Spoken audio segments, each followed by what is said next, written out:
What's up guys, Maik Wiedenbach here, reaching deep into my mailbag. And the topic du jour, you can't read that, but it is reverse dieting. So, you know, it's summer, everybody wants to be jacked and ripped, but like little by little the questions are creeping in like, hey Michael, you know, when the fall comes I want to be a little bit bigger, like how do I transition from my current diet to, you know, getting bigger? I'm glad you asked. So, as my daughter says, in the olden days, which I don't even know what that means, like she's 6 years old and she says, no, 7 by now, I'm sorry. And she says, in the olden days. I'm like, what do you mean, 2016? Like, what do you mean? Anyways, so in the olden days of bodybuilding, people said when the diet was over, eat whatever you want, get fucking huge, okay?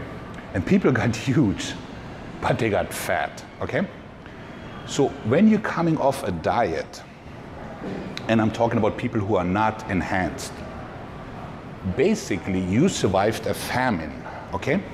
So what that means is your testosterone is low, your estrogen is low, you have lost some muscle mass, it's unavoidable, your cortisol is sky high, your growth hormone is down, your ghrelin, meaning your hunger hormone, is sky high, your leptin, your satiety hormone is low, and most likely your thyroid is somewhat damaged, okay? So your body, unfortunately, does not know that this was just done for beach purposes.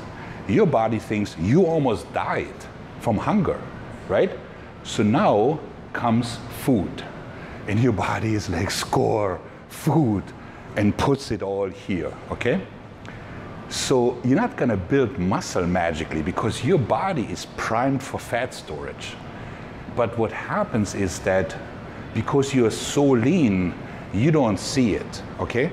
Because you're just a little bit less lean, but the human eye cannot really distinguish until you're crossing over 15, 20% body fat.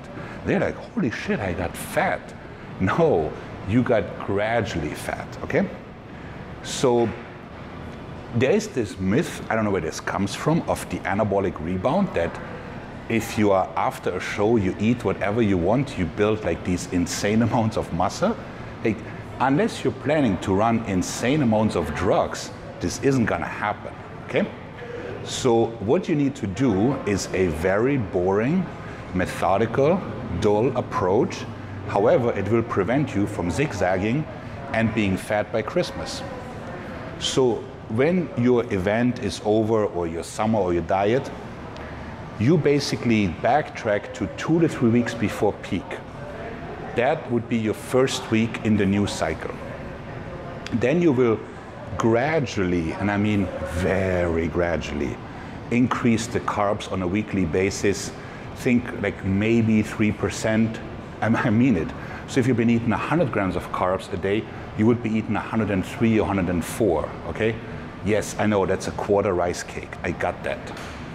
You're not gonna add all this many calories because you're gonna get fat. And then, as you can see that the weight gain is minimal and you will actually be adding muscle mass because you're slowly flipping the switch back to anabolism, you know, so you're coming out of being catabolic, your testosterone levels will go up, your leptin will go up, ghrelin goes down, the thyroid comes back to life.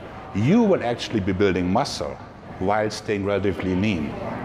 So the key is simply to be very focused, consistent, and diligent with this, meaning 3% increase on a weekly or even bi-weekly basis if you're a smaller athlete.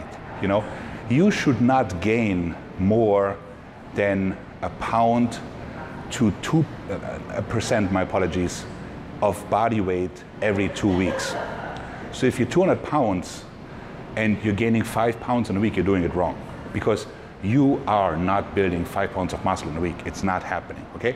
Studies show us that even steroid users build at best a pound of muscle a week, okay? So you, without gear, coming off starvation, not building this. However, if you manage this approach, then come making this up Christmas, you will be eating large amounts of food and still have abs. And that, my dear friends, is awesome. So, in a nutshell, do not binge.